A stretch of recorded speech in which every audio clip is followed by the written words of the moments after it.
আসসালামু আলাইকুম dear students and viewers. আমরা সাধারণত স্পিকিং করতে চাই বা ফ্রি হ্যান্ডে লিখতে চাই, কিন্তু আমাদের আসলে ফ্রি হ্যান্ড বা স্পিকিং শিখতে হলে আমাদের অনেক ভার্বের লিস্ট বা ওয়ার্ড মিনিং মুখস্থ করতে হয়। মুখস্থ করলেই কিন্তু স্পোকেন ইংলিশ হয় না, অর্থাৎ আমাদের লাগবে প্র্যাকটিস। আর এই প্র্যাকটিস করতে হলে আমাদের কিছু রুলস বা গ্রামাটিক্যাল সেন্টেন্স জানতে হয়।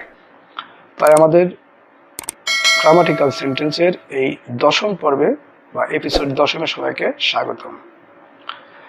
আমরা গ্রামাটিক্যাল সেন্টেন্সের পাশাপাশি সেই সেন্টেন্সের গঠনটি দিয়ে সবাইকে প্র্যাকটিস করানোর চেষ্টা করব ইনশাআল্লাহ। So welcome to my channel MH teaching method. আজকে don't we want to improve your English skill? There are a lot of sources to learn English around the MH teaching method. In these sections, I am trying to share with you important English rules. So let's enjoy the video and like, comments and subscribe my channel. আজকের এপিসোডে spoken rules number 25। এতই যে অর্থে so that ব্যবহৃত হয়। আমরা স্ট্রাকচারটি দেখব যে বাক্যে এতই যে অর্থ প্রকাশ করতে আমরা সো দ্যাট ব্যবহৃত করতে পারি বা ব্যবহার করতে পারি। Structure subject plus এমিজার plus so plus adjective plus that plus subject plus verb one plus extension. অর্থাৎ এতই যে অর্থ ব্যবহৃত করতে গেলে আমরা সাবজেক্টে পরে এমিজার ব্যবহার করব এবং তারপরে সো এবং তারপরে একটি অ্যাডজেক্টিভ ব্যবহার করতে হবে, তারপরে দি এবং তারপরে একটি প্রেজেন্ট ইনডিফিনাইট টেন্স, অর্থাৎ সাবজেক্ট প্লাস মূল ভার্বের প্রেজেন্ট ফর্ম প্লাস অবজেক্ট ব্যবহৃত হয়। আমরা কিছু উদাহরণ লক্ষ্য করব। আমি ইংরেজিতে এতই দুর্বল যে পরীক্ষায় পাশ করতে পারি না। I am so weak in English that I cannot pass in the exam.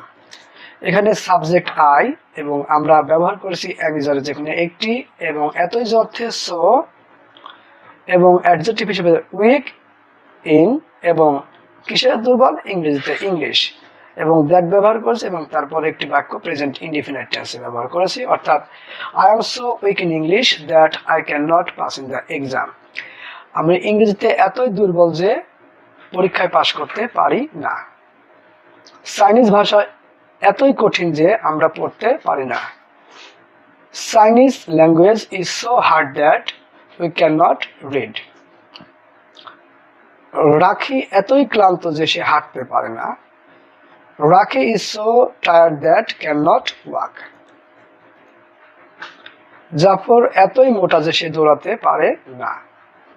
Zafar is so fat that he can not run.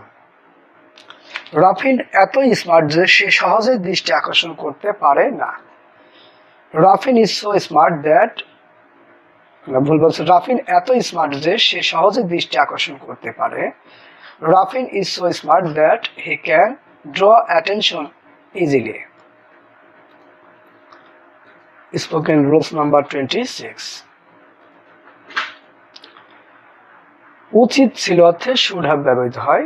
সেক্ষেত্রে স্ট্রাকচার হবে subject plus should have plus ভার্বের পাস্ট পার্টিসিপল ফর্ম, অর্থাৎ ভার্বের 3 নম্বর রূপ প্লাস এক্সটেনশন। উদাহরণ দেখি যে আমার কম্পিউটার শেখা উচিত ছিল। I should have learn. আমার শেখা উচিত ছিল, কি শেখা উচিত ছিল? কম্পিউটার। তাহলে I should have learn computer. তোমার দেশের জন্য কিছু করা উচিত ছিল। You should have done something for the country. রানার পরীক্ষায় প্রথম হওয়া উচিত ছিল। Rana should have stood first. বাংলাদেশের ম্যাচটি জেতা উচিত ছিল। Bangladesh should have won the match. তার পর্যাপ্ত পানি পান করা উচিত ছিল। He should have drink sufficient water. তোমার স্মৃতিটিকে ভুলে যাওয়া উচিত ছিল। You should have forget the memories.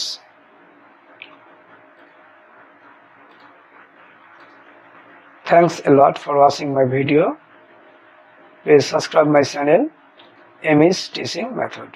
ধন্যবাদ সবাইকে।